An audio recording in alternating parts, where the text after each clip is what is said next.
লিটারে ৮ টাকা দাম বৃদ্ধির এক সপ্তাহেও সরবরাহ সংকট কাটেনি পাম ও সয়াবিনের বাজারে। এর ফলে বেড়েছে অন্যান্য তেলের দামও। এদিকে বাজারে দেশি বিদেশি নতুন চালের সরবরাহ শুরু হলেও কমছে না দাম, উল্টো কেজিতে বেড়েছে ২ থেকে ৫ টাকা পর্যন্ত। শীতকালীন শাকসবজির দামও তুলনামূলক বেশি। বাজার মানেই যেন একরকম অস্বস্তি, কারো কারো কাছে হতাশা, অসন্তোষের কারণ।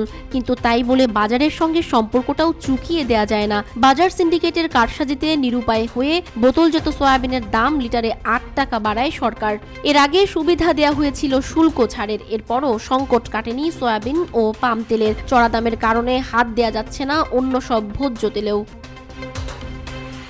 নতুন ধান ওঠার পর চালের সরবরাহ বেড়েছে বাজারে, বিশেষ সুবিধায় হচ্ছে আমদানি, কিন্তু তাতেও কমছে না দাম। উল্টো সপ্তাহ ব্যবধানে কেজিতে বেড়েছে ২ থেকে ৫ টাকা।